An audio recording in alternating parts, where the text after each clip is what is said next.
Wow, that was crazy. And it's week 2. So on top of everything else, there's a typo in my slides. All right. Welcome to week 2. We will solve that problem for week 3, even if we have to go on to GoToMeeting or some other channel. Certainly a thrill when you're presenting. All right. For those of you who don't know me, my name is Looney. I'm an entrepreneur and an investor, and I teach entrepreneurs.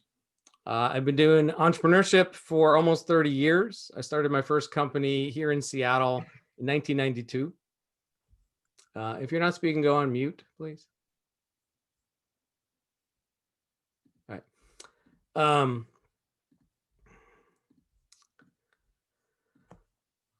Go back here for a second.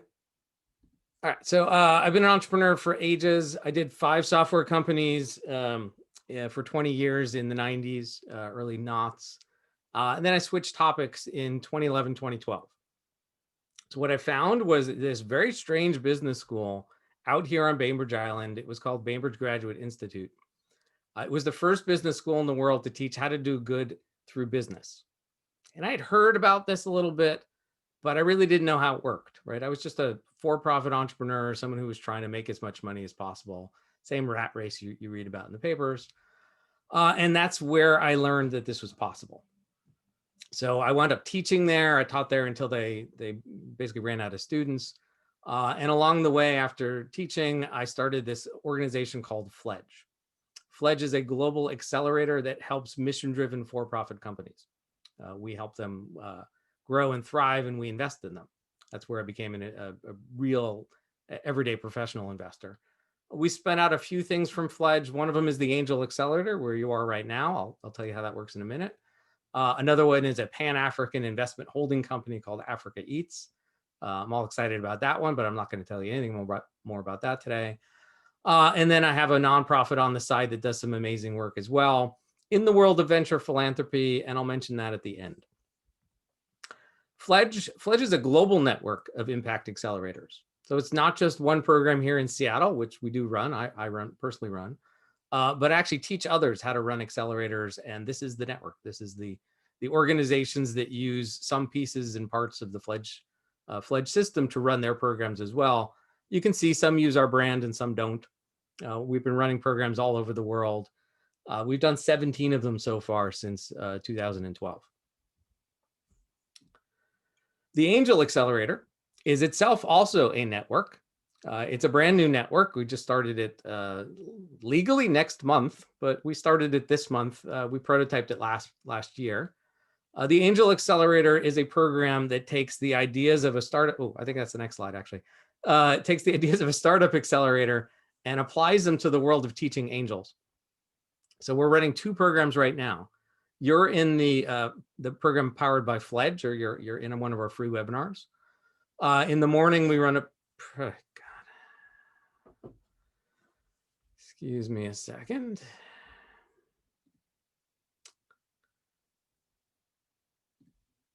Okay, you can leave now. You cannot annotate my stuff anymore.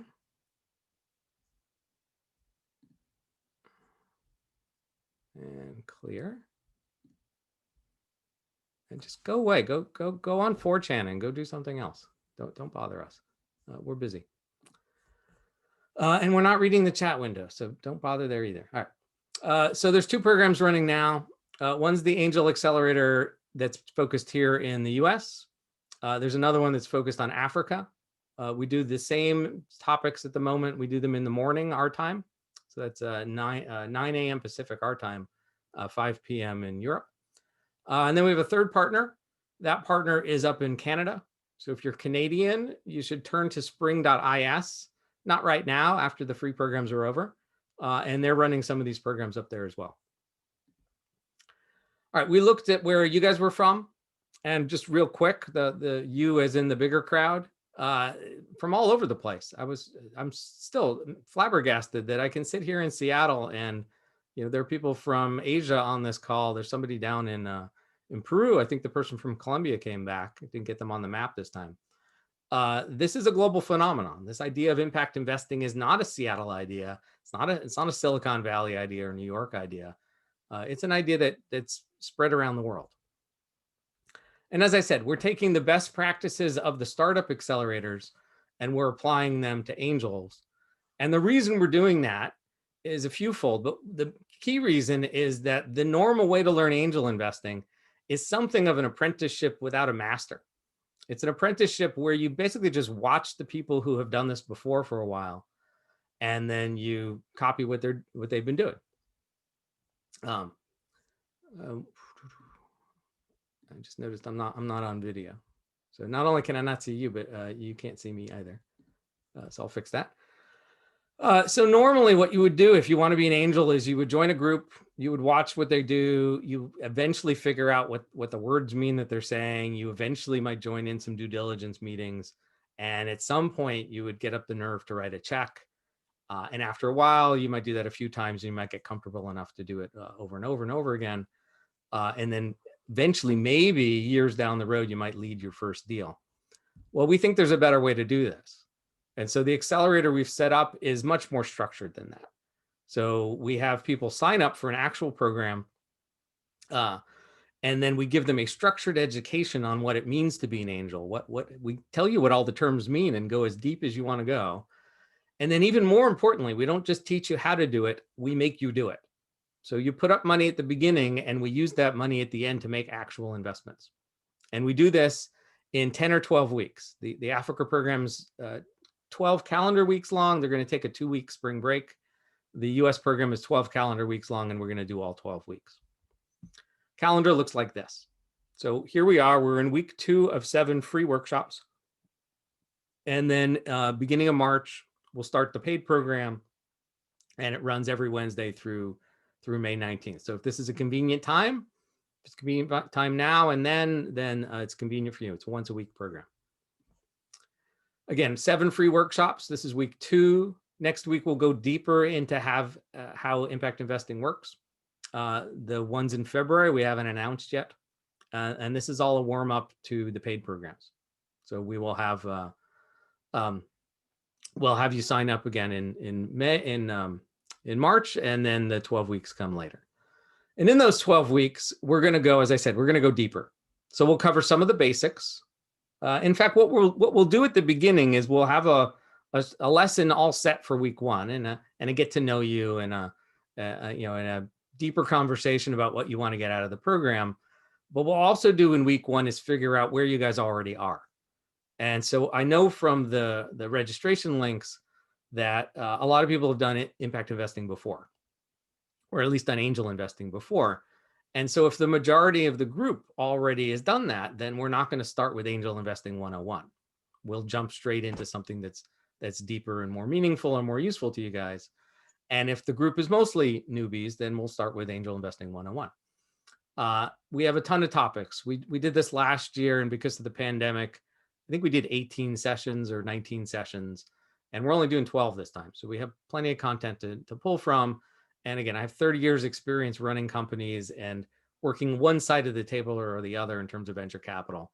And we can go as deep as you want. And again, to repeat this, just come and enjoy the free content. I'll fix the spam problem, the Zoom bombing problem. You can come, you can learn the topics. We'll be doing some interesting stuff between now and March. Right? It's basically try before you buy. And when we say buy, we mean actually buy, write a check. It's a $10,700 price of admission. 10,000 of that then goes into an investment pool. You're going to use that to make investments. Hopefully that comes back, or comes back doubled. $700 is the price of the program. You guys will pick where you invest the money. This is not a managed fund. You're not handing me the money to go pick things. I'll bring you some ideas that I like, but you guys as a group will choose what to put it in, and you'll choose whether or not it all goes into one thing or 2 things or 3 things, or whether you'll scatter it around and everybody has their own ideas. And we're really excited that this year, you don't have to be an accredited investor. So you just have to be an American. So sorry if you're in Peru or Colombia or Singapore for this program, we can only have Americans in this program. You can join in the Africa one if you want. All right, and with that, I will risk this and go to my participation window and let you guys unmute if you want. So hopefully by now the board stiff everybody else. So if you have any questions, you can come off and mute. Looney, just to clarify, when you say an American, you mean based living resident in the United States. Is that correct? I believe so. Yes. I don't Okay. believe it means citizen. Okay. We're using the crowdfunding rules. So I am 90% conversant with the crowdfunding rules, but not 100. You have a price tag of $10,000. Is there the opportunity to put in more than $10,000 in that next system? We will let so the participants will have a choice of whether or not that's the minimum or the only amount. I'm not going to set that rule. But what I've seen in programs like this, and there are a few others like this, and in our program last year, is you're welcome to invest more afterwards. So if you like something and we choose as a group to put, let's just say the easy version, 10 people join in, we have $100,000, we find something to invest in, we all agree unanimously to put money in there, that investment will very likely take more money from you. They're not going to turn you down, right? But through our mechanism, we're asking for 10,000 as the check. And do you have a minimum number of people or a maximum number of people that would be in this cohort? Minimum would, 5 or 6 or 7 would be sufficient to get going. Last year we had 14, so I don't think we're going to get close to that. Last year was only Seattle, and we got 14. And maximum, I've been telling people that I think my happiness starts to go down after 50. I really doubt we're going to get 50. But if we got 60 or 70 or 80, we probably would talk about splitting it into 2 cohorts and just doing everything twice. Tuesdays and Wednesdays, right? Or Wednesdays and Thursdays, or Mondays and Wednesdays. We just pick 2 days and do it twice, because I don't want to have that gigantic crowd that doesn't get to know each other. I want to be able to have the crowd talk to each other, and 50 is too many. So that would be a high class problem. I would love to have that problem to solve this year. We are already going to do 2 cohorts. One is Africa, but it's 9 hours earlier. All right, so let's get to the topic that you came here for today, which is philanthropy and impact investing. So if we just step back, I'd love to step back. I always love to go back in history and look at how things started. And I really love it when we have an idea like this, the idea of philanthropy as a big industry. And we just think that philanthropy, a lot of us think that philanthropy has just been around forever, right? If you think back, well, the Romans must have had philanthropy, right? And maybe the Babylonians and the Egyptians had philanthropy. They must have had something like this. And the answer is no. There were patrons. Right? You go back to Renaissance and Roman times, whatnot, and Greek times, there were patrons that paid for things. Aristotle was paid a salary to think. But there wasn't a foundation with a group of people that thought about like how to give away money. That's not how it worked. This idea of creating something that's huge and organized, that's giving away a huge pile of wealth, it dates back to kind of 1889. And I'm sure Carnegie didn't have this idea. Andrew Carnegie is kind of the father of this space. He didn't have this idea in a vacuum. There were some other rich people around that he got some ideas from, but he was born, lower middle class, came to the US with no money, became the world's richest man by 1901. And world's richest man by a lot. His equivalent fortune in today's dollars is something like $400 billion. And $400 billion in a country where most people were still dirt farmers. Like half of the country were still subsistence farmers in the US in 1889. So really, really, really rich. And so he had this idea that the right thing to do was to get rich and then give it away. And I'm calling that an invention because that's an idea that just didn't exist before Carnegie. And not because there weren't rich people. It's just he's the first one to step forward and say that. And we know exactly what he said because he wrote it down. He published an essay in 1889 in an obscure now magazine. And the name of the essay was Wealth. And now this essay is called The Gospel of Wealth. It's public domain. You can buy it on Amazon and whatnot, make Bezos richer. And I grabbed some excerpts from it. There's 4 pages of it, or 4 paragraphs that I just really wanted to share if you've never seen this before. And I know it's terrible when someone reads the slides to you, but I'm going to do it. So you can just close your eyes and listen instead of trying to read the 19th century text here. So it starts out with Carnegie saying, the conditions of human life have not only been changed, but revolutionized within the last few hundred years. In former days, there was little difference between the dwelling, dress, and food and environment of the chief and those of his retainers. The Indians are today where civilized man was then. When visiting the Sioux, I was led to the wigwam of the chief. It was just like the others in external appearance, and even within, the difference was trifling between it and the poorest of its braves. The contrast between the palace of the millionaire and the cottage of the laborer with us today measures the change which has come with civilization. So there's a 19th century view for you. I'm not going to try and defend it at all, but if you just look back 200 years from where he's standing, you'd get to 1689. Right, 1689, we still had a few small little colonies on this continent. Right, there were some big cities in Europe, but even London in 1689 was like 500,000 people. That was, I think that was the biggest city of its era. There was a huge amount of change, and Carnegie got to see a lot of that. Right, he's writing this as a starting to be old man in 1889, and he's saying there's something new here. And then it goes on and on and on and on, and then the next good excerpt is this one, or interesting excerpt at least. So this then is held to be the duty of the man of wealth, first to set an example of modest, unostentatious living, shunning displays of extravagance, to provide moderately for the legitimate wants of those dependent upon him, and after doing so, to consider all surplus revenue which come to him simply as trust funds, which he is called upon to administer, and strictly bound as a manner of duty to administer in the manner which, in his judgment, is best calculated to produce the most beneficial results for the community.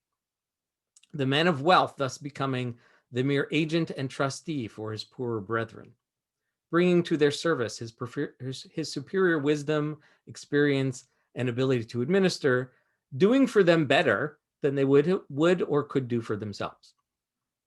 And all the bold here is my bold, not his bold. He just said this. And this, of course, to me comes across as just the top-down patriarchal view, right? The view that we know better than everybody else. Just what pops out to me is just this idea that he should have surplus revenue, massive amounts of surplus revenue, as opposed to Ford, which we'll talk about some other week, in his idea of actually paying his workers enough to buy his products. But the key word here is just the end there, just the part that says that we know best, right? We know better than they do. And so we should hold the money because we know how to deal with it better than they do. And it goes on. This one's interesting in a different way. He's saying, in bestowing charity, again, it's about philanthropy here. In bestowing charity, the main consideration should be to help those who will help themselves, to provide part of the means by which those who desire to do so to improve may do so, to give those who desire the use of aids by which they may rise, to assist but rarely or never do all. Neither the individual, and then he goes on to almsgiving. This drove 2 things out of my brain. One was the way that the Carnegie Corporation did libraries. This is very much in tune with 20 years later, how Carnegie did those tens of thousands of libraries around the world. If you don't know the story, right, you may think of the Carnegie libraries, you may have one in your neighborhood. Carnegie did not provide a fully functional library to any community in the world ever. All they provided was the building, and they would only provide it if the community promised to fill it with books and hire a staff. So this is in tune with, okay, we're going to help you, but we're not going to do the whole thing. And the other thing that popped out when I read this was just this idea that he was like 90% on the way to impact investing.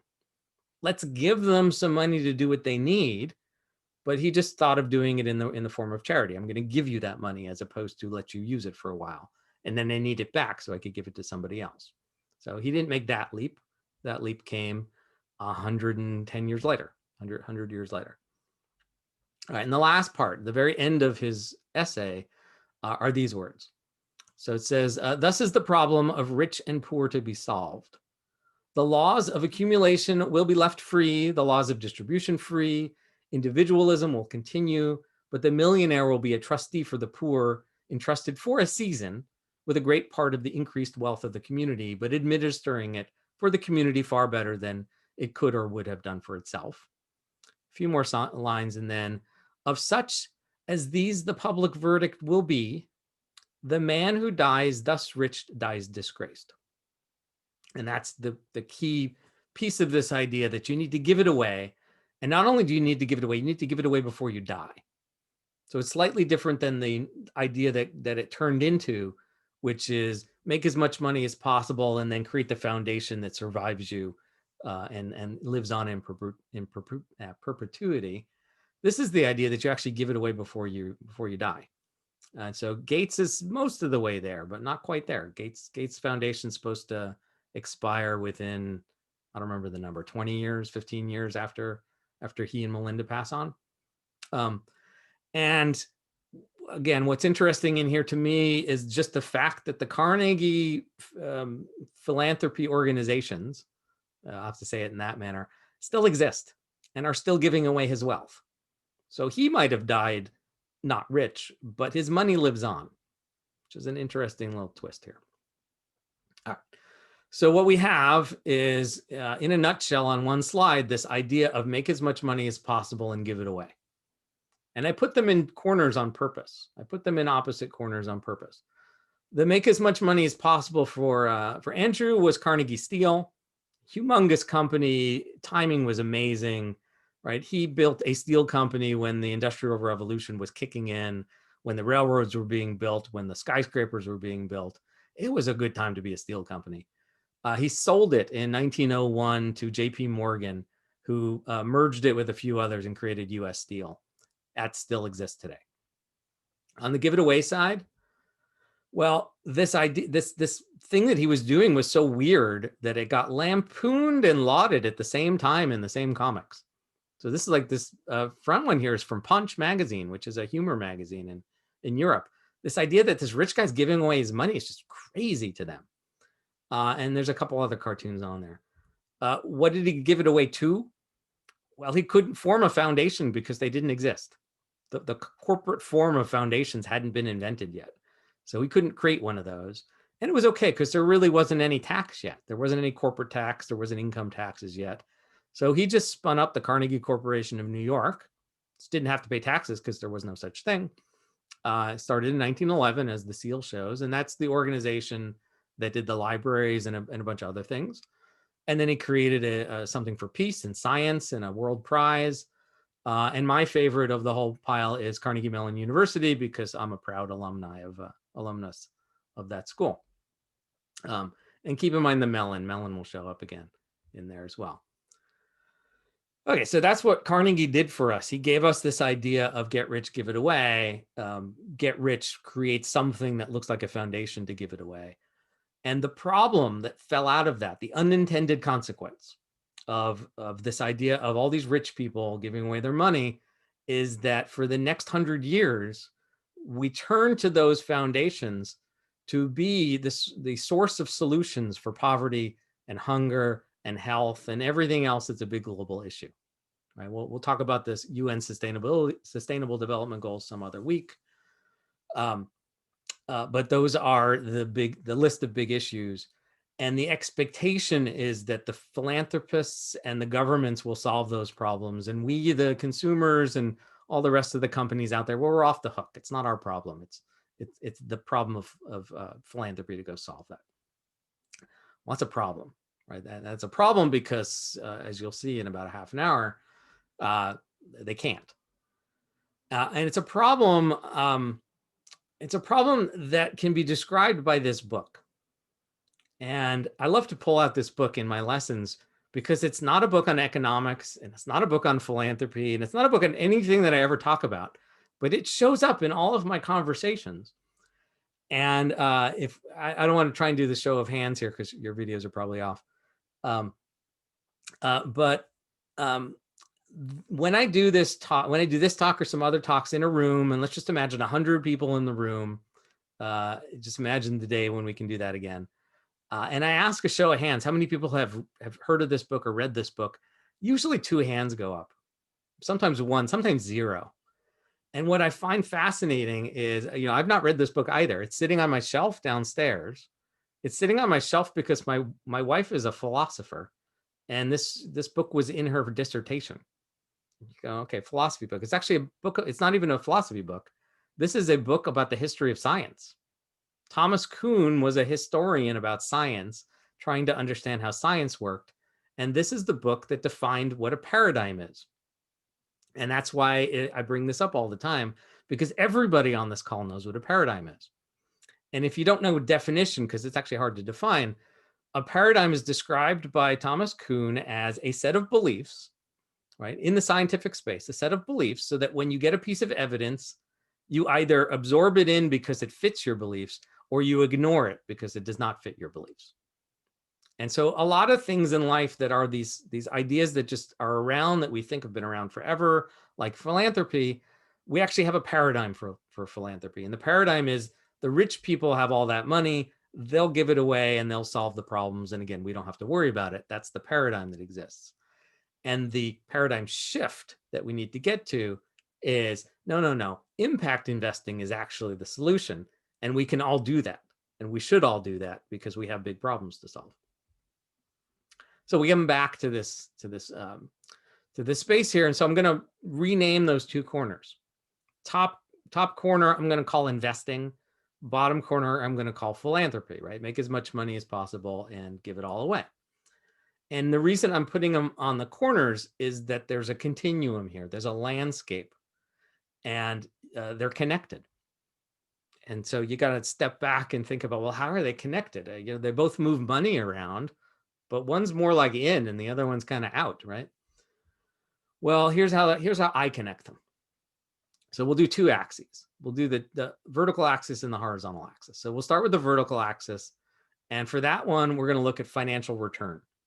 How much money do you get back when you hand that money over? And so if we start with the philanthropy end here, well, you don't get anything back, right? I grant money to a 501c3, or I gift money to a charity, or whatever you want to call it. I give my money away. They don't give it back. In an investment frame of mind, that is a negative 100% return on investment. Right? It's a complete loss, but you can't lose more than you put in. And so it's a negative 100% return.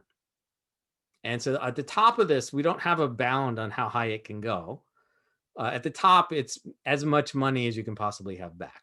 Right? There's some realistic bound on what you could possibly get. But you want as much as possible, right? Investing is about making as much money as possible. So that's the axis here on the vertical axis. And on the horizontal axis, again, let's start with philanthropy. The horizontal axis is impact. So, excuse me. So why would you give your money away? Why would you have a negative 100% return? And the answer is because you want to have impact. You want to solve a problem, a real problem. And so with philanthropy, you want to find the organization or find the people to do the work who will do the most good, the most impact for the least amount of money. You want to have a good, return on impact or impact on dollars. And on the investing side, it's not that you want to minimize that. We don't want to turn that into 0, but it's that you just don't care. That in traditional investing, the impact that your investment's having is irrelevant. And this is becoming less and less true. Probably a lot of you on this call do ESG investing, or at least screening, right? You may have taken out the oil companies in the last 10 years. You may have screened beyond that. You may be screening for ESG and women on boards and other things. That's nice. That's impact investing. Normal everyday Wall Street, almost all the money that flows through New York City and London and Hong Kong has no care at all about what the impact is. So we get a landscape with just those 2 axes. We get impact and return. And then what's really interesting is impact investing is almost everything on here. This is why impact investing is so hard to describe, is because it's not one thing. It's a landscape. It's a landscape of options. And it's really subtle here, but this is a few pixels off the left edge of the screen, right? So you have to have some thought about having impact to be an impact investor, but you don't have to have much. And on the very, very, very bottom, I don't think it's really showing here, you're like one pixel off the bottom. You have to at least think about having your money back or some of your money back. That's what impact investing is. All right, so we wind up with 4 distinct quadrants here. So let's talk about the quadrants, and let's just start with this first one. So there's a big white space here. Why is there a big white space? Well, that quadrant is the intent to lose your money and have no impact. Now, a lot of impact investments end up, or you discover later that they were actually in this quadrant. But you don't start out by trying to give away your money and having no impact. That's a lose-lose. So let's not go there. We'll leave that one in red. Bottom right corner. Bottom right corner, you want to have an impact. You want to maximize your impact. You don't really care how much return you have. You're not trying to maximize returns, but you're trying to get something back. So the example I put on the screen here is beneficial returns. A friend of mine runs this. It's a for-profit fund, and it does lending to companies in the global South. And they launched, normally they would return, let's say 2%. You give them money, and a few years later, you get your capital back plus 2% minus losses.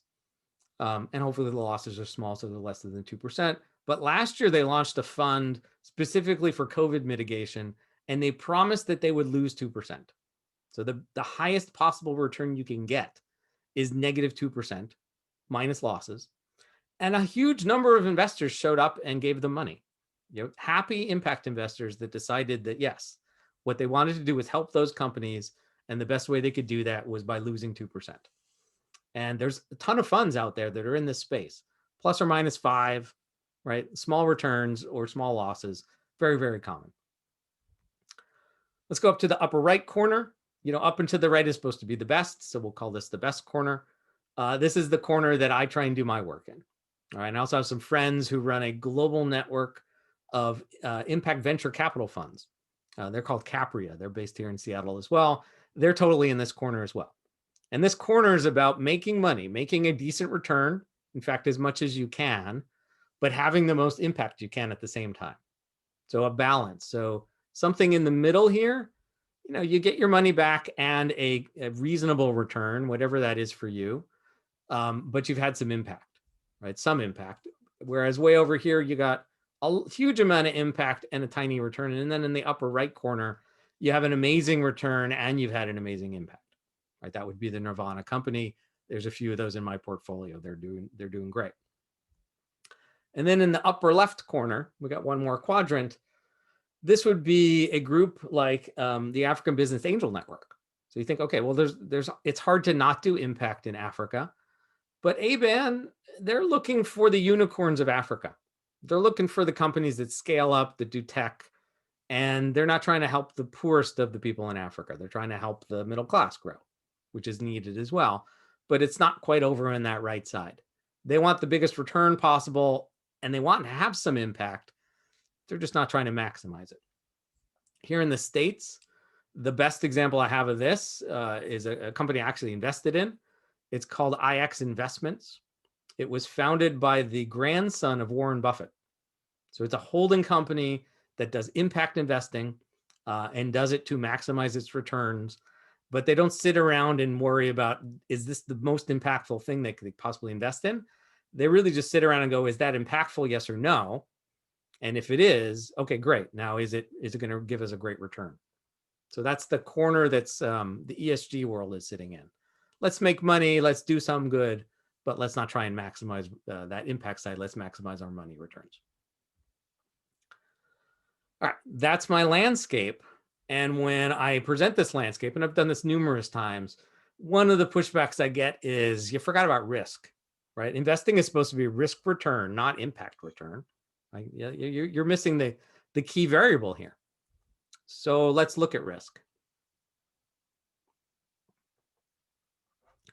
All right, so there's another landscape, right? So we have, again, we have return on the top and bottom, vertical axis, but this time we're going to put risk on the horizontal axis. So you can think of this as maybe a cube.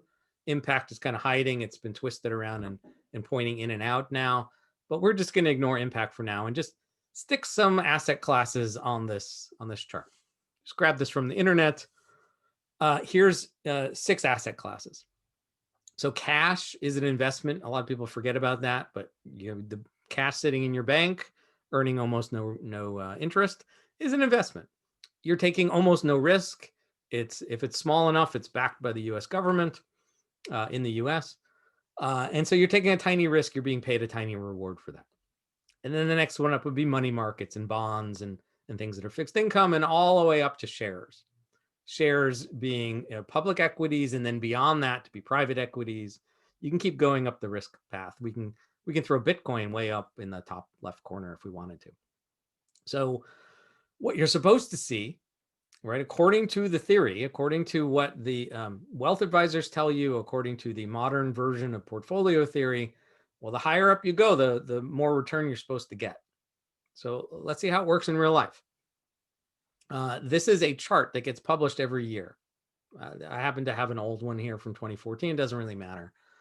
So here's a chart of 9 asset classes.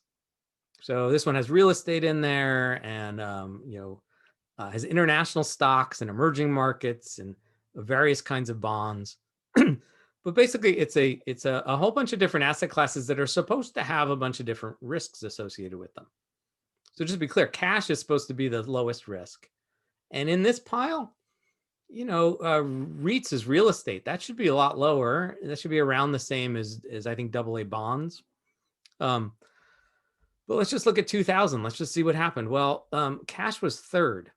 So this is the percentage return for this whole asset class for the year.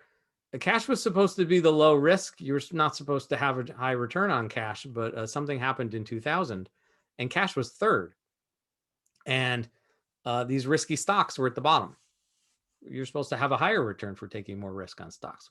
So you say, okay, well, maybe that's just a fluke for that 1 year. But if you just basically scan your eye across this, you'll see that it's random. That, real estate does pretty well in a lot of years, but everything else is completely random. They just jump around. Cash is sometimes near the top and sometimes near the bottom.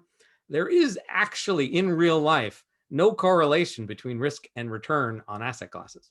It's bunk. It's total nonsense. So don't believe it when they tell you about that risk return part, because it's just not true, right? Not in the real world, not with real money. That's, not with trillions of dollars that's trading hands. It's just a theory. It sounds good. That's why it gets repeated. So we're just going to forget about risk and return. And instead, we're just going to think about, as we do impact investing, well, what return do I want for this particular investment? What do I think is a reasonable return? And you can justify it however you want, because this return risk ratio thing doesn't work. So it's really just what you feel like. Which quadrant do you want to invest in, right? Which one do you want to aim for? All right, I'm going to pause there for a second, take a drink, ask if anyone has questions on that before I do the third topic. Anybody still there?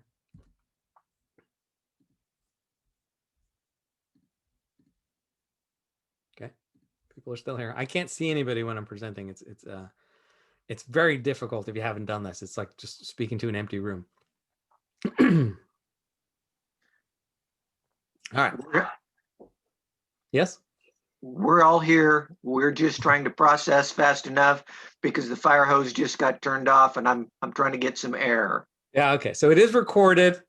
This one's recorded. I recorded the one from the morning. The morning one's already edited and up. So if you want to watch this again, you can watch it at your leisure and rewatch the parts that I'm going too fast on. I know I tend to fire hose people, but I get really excited about these topics.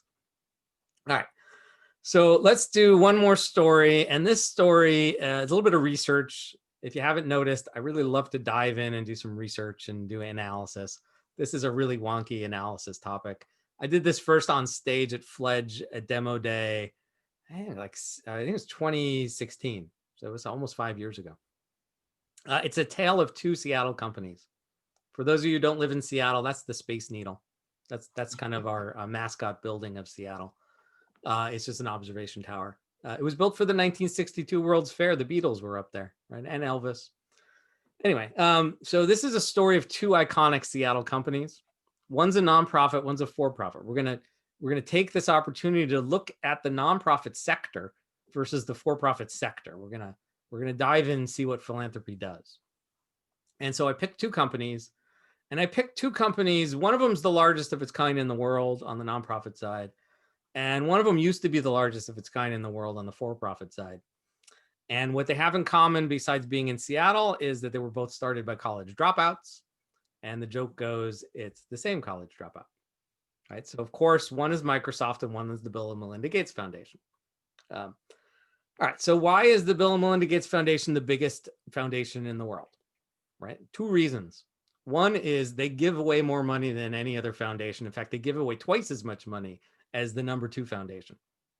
And they give away 4 times more money than the number 3 foundation. And there's only a few that give away $1 billion a year. They give away $5 billion in 2019. I'll let that sink in. This one foundation gave away $5 billion in 1 year, and they're still the biggest of their kind. They didn't give away all their money. They just gave away 7% of their money. Right? The other reason why they're the largest is that they just have the largest amount of money. They have $49 billion. It's not sitting in the bank. It's not in one bank account. It's being invested. I looked it up once. They spend like $20 million, $30 million a year on the salaries of the people to manage this money. They have multiple teams running this money. It's a lot of money. It's $49 billion. That is not a small amount of money, right? $49 billion. But how's it compared to Microsoft? So again, the thing I was trying to understand here is, what is the scale difference between Bill Gates, the philanthropist, and Bill Gates, the entrepreneur, who doesn't run Microsoft anymore, and he just quit the board, but it's still his company, right? He was there on day one. It was his idea with Paul Allen. Okay, so Microsoft last year, fresh numbers straight off of the 2020 earnings report, or their annual report. Last year, they earned $143 billion of revenues. Customers of Microsoft paid them a total of $143 billion. It's a big company, right? So that was their revenues. That's not what they got to keep. That wasn't their profits. So that's not apples and apples. Let's just look at that number. That's down to $53 billion, which again, if we're just comparing these two organizations, the Bill and Melinda Gates Foundation has, we'll just call it in the bank, $49 billion total. And Microsoft last year, just in 1 year, earned more money than the foundation has. Already we're seeing there's some issue here in terms of scale between these two. This is not Carnegie's idea of get rich and give it all away, right? At least not in all 1 year. Okay, but that's not the value of Microsoft. The value of the Bill and Melinda Gates Foundation, if you wanted to buy it, which you can't because it's a foundation, but if you wanted to buy it, if you wanted to buy their assets, it would cost you $49 billion. That's what their assets are worth. Microsoft is not worth $53 billion. If you go to the stock market and you buy their shares, if you buy all of their shares, it would cost you $1.6 trillion at today's price. $1.6 trillion versus $49 billion. That's a huge difference. Right? I don't try and do that one in my head. 50, factor 30 or 300, one of the two. Big difference. So the next question I had was, well, is that just a Bill thing? Is Bill stingy? Like he's got another 120, 130, 140 billion dollars of his own wealth. Why isn't that all over at the foundation yet?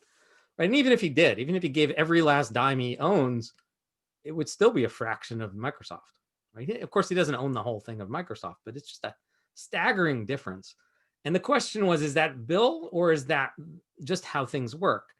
And so let's go look at two things that they're closer to apples and apples. So let's go look at the top 100 US foundations and charities.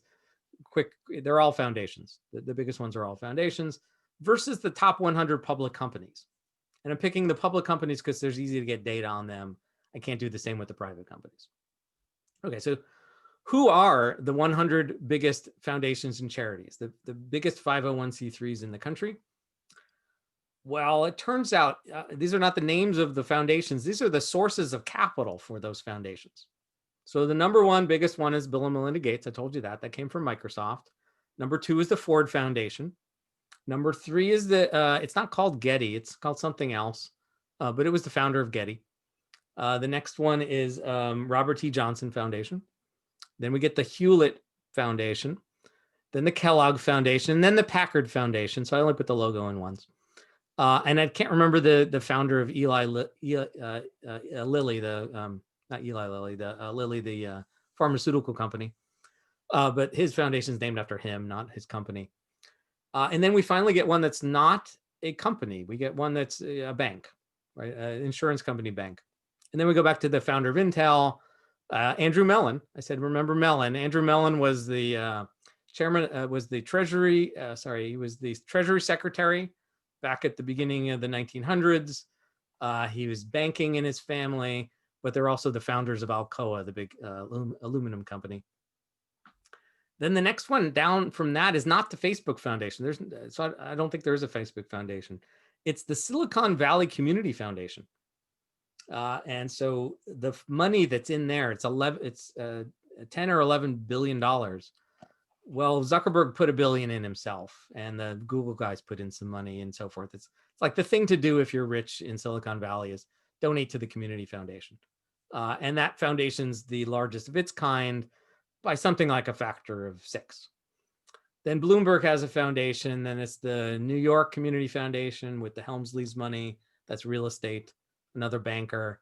And then finally, we get to that big complicated thing in the corner. That's the Rockefeller Foundation, right? Rockefeller, founder of Standard Oil. It got broken up. That's a whole other story. And then it keeps going. So what's the commonality here, right? Except for a few bankers, except for one real estate person, and one weird thing that happened with Blue Cross Blue Shield. This is all entrepreneurship money. This is money that was created from founders of companies that did really well, right, over the past 100 years, 100 and something years. And then they took their wealth and turned it into foundations. They were following the Andrew Carnegie path. That's where the money comes from for philanthropy. And just to be clear, this is not 100. That takes too long to get all the logos. This is just 22. This is the top 22. But if you just go and look at the rest of them, you'll recognize half the names as named after companies. And when you don't recognize the name, you go to Wikipedia and they tell you, oh, that was the founder of such and such. And it's almost always, there's a few more community foundations that are harder to track down, but that's pretty much true. Okay, that's on the left side. On the right side, we had the companies. What are the biggest 100 US companies? We have a name for that. We call that the S&P 100. S&P 500 is the 500 biggest. So S&P 100, you probably recognize 50 of them. There's a bunch of obscure ones in there that you've just never heard of. They're just industrial companies or financial institutions. This is not that picture because I couldn't find that picture. But this is a whole bunch of big companies in the US, and most of these are S&P 100s. And then I had to add some more logos because there's so much wealth over here on the west side. So Apple's the biggest company in California, but Google and Facebook are in California too. And then Microsoft and Amazon battle for #1 spot in Washington State. And just between those, that's trillions of dollars of wealth. Here's Lilly, they're in Indiana. We got Comcast and GE and Walmart and Exxon. And Verizon isn't even big enough to make it on here. Coca-Cola. I don't think that's Unilever. I don't remember what that one is. Bank of America. Big brands. You know these brands, big companies. Okay, so let's go back to our chart. You take the top 100 US foundations, and I said the Bill and Melinda Gates was 49 billion. There's no up-to-date data on this. This is a few years old. Best I can find is it's somewhere around $300 billion. The total assets owned by the top 100 charities is $300 billion.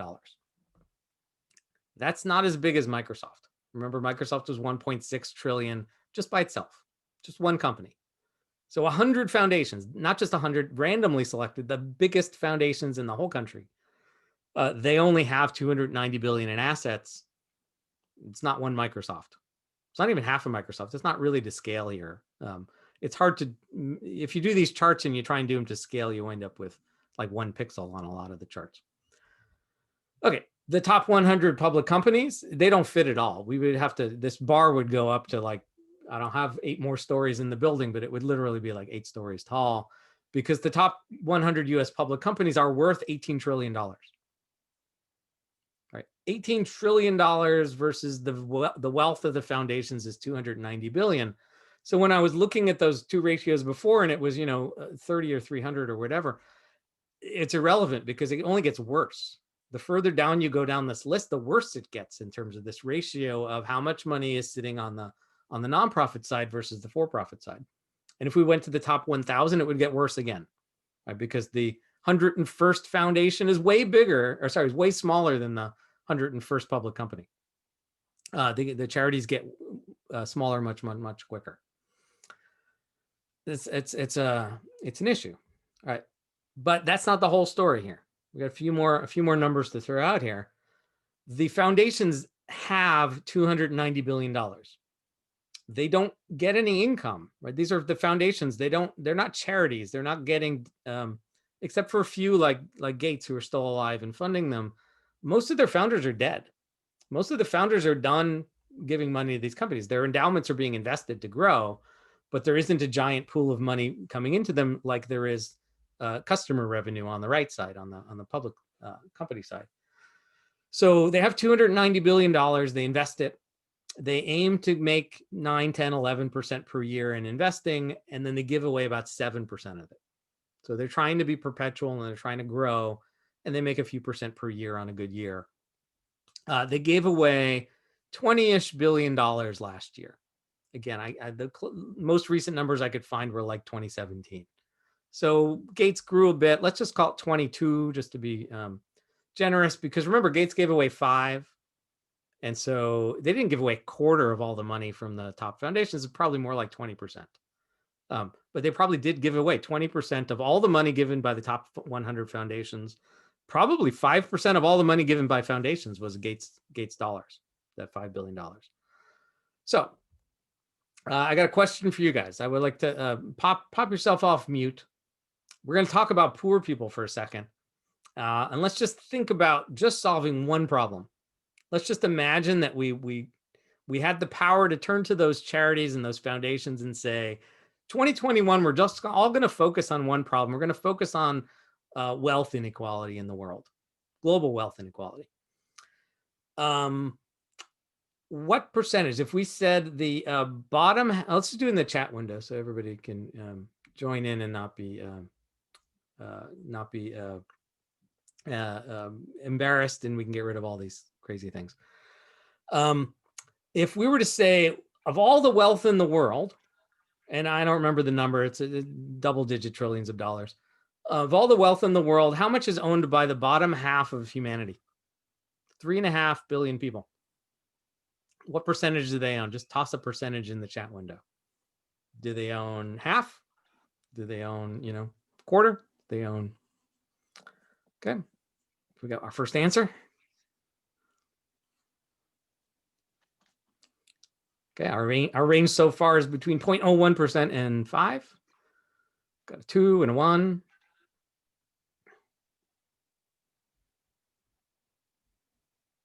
Come on, don't be shy. It's just a number. I'm not going to save the chat window. I'm definitely not saving this chat window.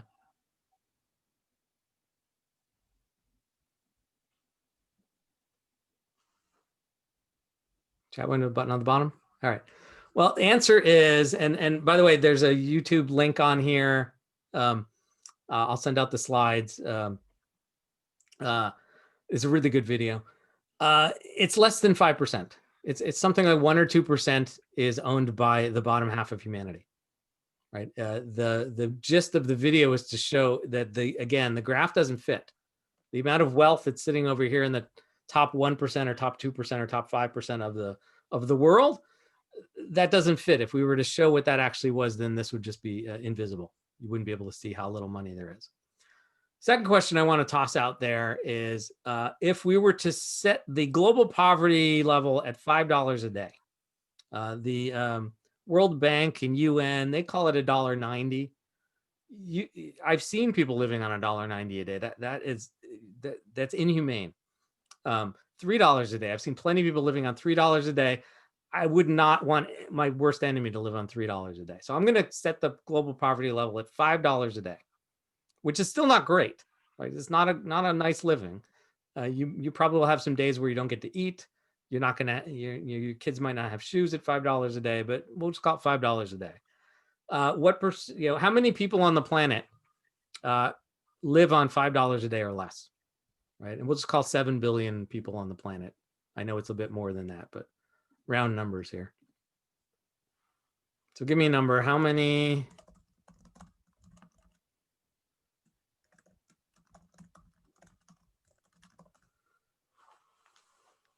Okay, Tina, I think tossed in the first one, which is 1.5 billion. Got some more guesses. Sarah says 4.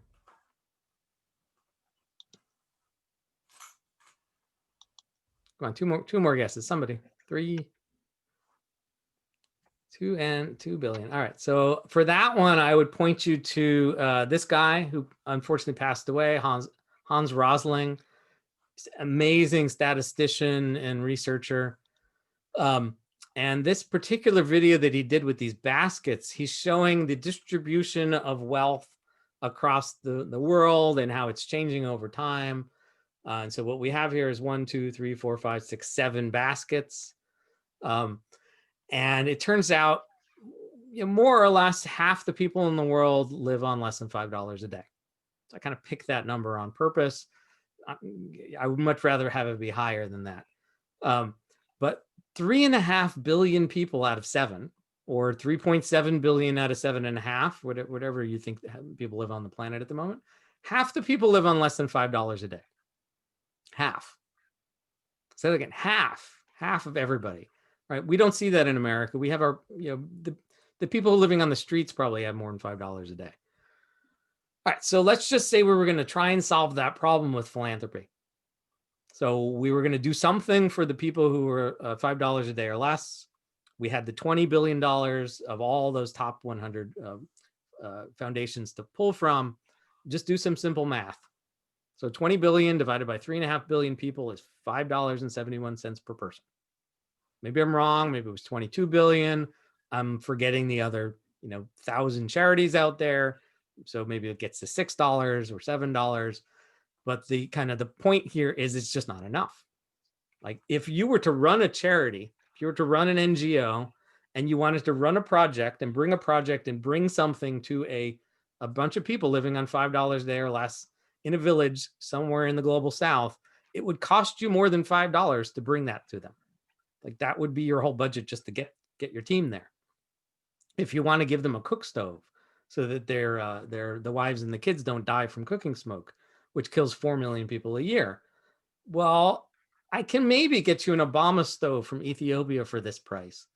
Maybe more like $6 without, not counting shipping and handling and production and all that. But I can't get you a nicer stove than that.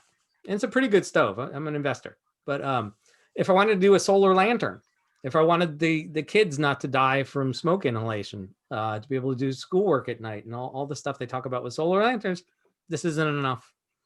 If we want clean water, it's not enough. Anything we want to do, if we want to vaccinate them, maybe we can get them a COVID vaccine for $5. But it has to be the one that's room temperature. There's no way we're getting a cold chain out to the villages for $5. There isn't enough money, right? There just isn't there. So first time I gave this talk, I got huge pushback. I go, you forgot about the government. Oh my God, you forgot about this giant budget from the government. So I looked it up. And this is a fresh number. This is accurate. The budget in 2020 for USAID was $19 billion.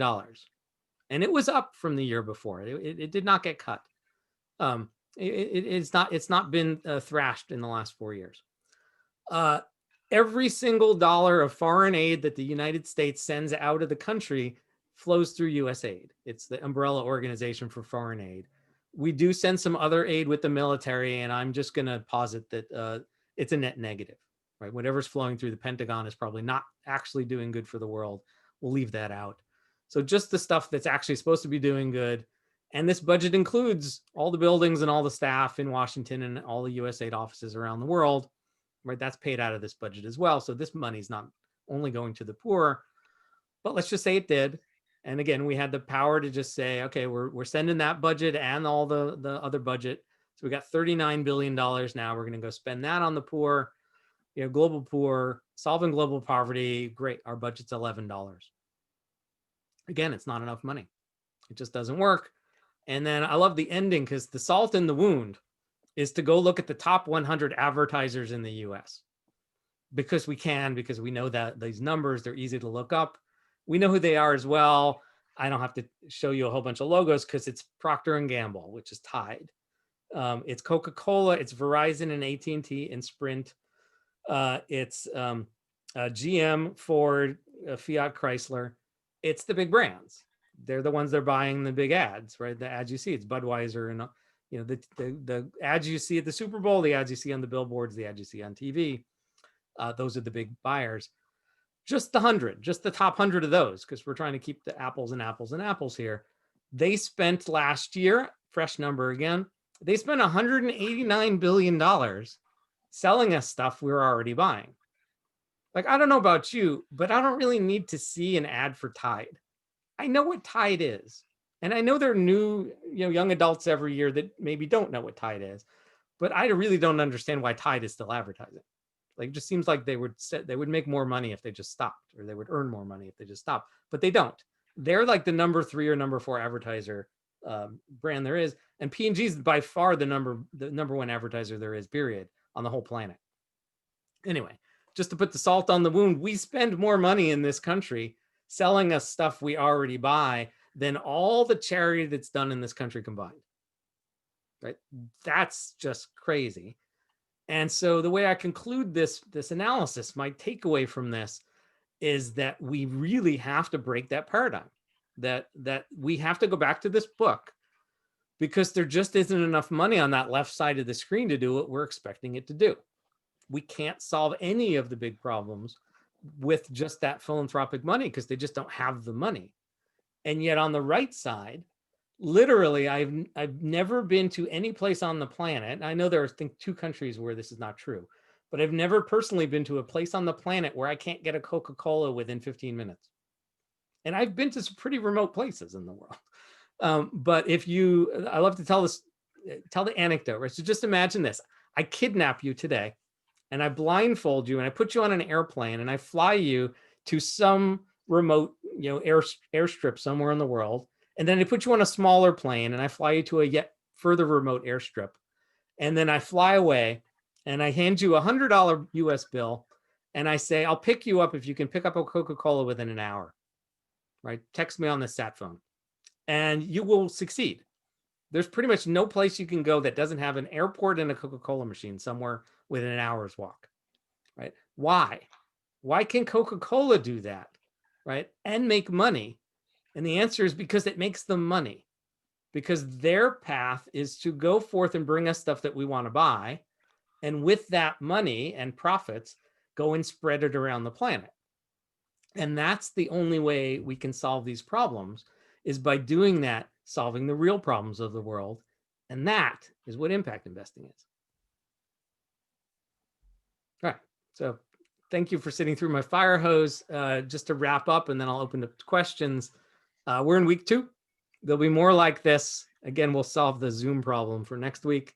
No obligation at all until end of February, beginning of March. So just enjoy the content. Next week, we're going to go deeper into how impact investing actually works. How do you figure out what the impact is? How do you figure out how much there is? How do you figure out how to turn that into more money and more impact? And then each week we'll give you a little heads up on what the next topics are. We literally haven't picked the February topics yet. And then I keep saying this, and then in March we'll ask who wants to join in, and then we'll go deep. Some of these topics are already posted. So if you feel like going deep, if you like to sit in the front of the classroom, you don't have to wait, because if you, it's not on the next slide. If you come to the website, I'll show you that in a second. We're posting this content.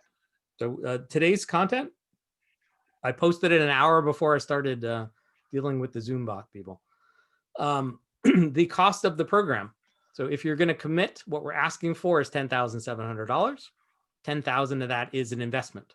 700 is the cost of the program. Every American is invited. It doesn't matter how much money you make. Okay, for more information, come to theangelaccelerator.com. On here, we have all sorts of stuff, including where we'll be adding more programs. We'll be updating the map as that grows. And then if you go to the lessons page and you scroll down, this is an actual screenshot from an hour ago. You'll find, I think there's 6 topics up here. I can't fit them on the screen. And then today's topic is called impact investing, and it's sitting right there. It's the recording from this morning. And then it goes deeper. There's some topics here if you want to learn how to run a portfolio or how funds work. You scroll down and there's topics on fund management, and there's even one on how cryptocurrency works and how blockchains work. I had some friends, they were curious, they were going to waste their money, and so I recorded a lesson for them to stop them from doing that. To find the next events, I'll probably just refresh the one for that I just posted so that the spam people don't show up again, and we'll just add $1 or $2 on there. So we'll be asking you to pay for the next few to try and keep that down. All the events are listed on rsvp.theangelaccelerator.com. They're all on one page. This is a 1-week-old screenshot. So if you go there today, you'll see some more. And with that, I will stop the screen share and the recording and open up the questions.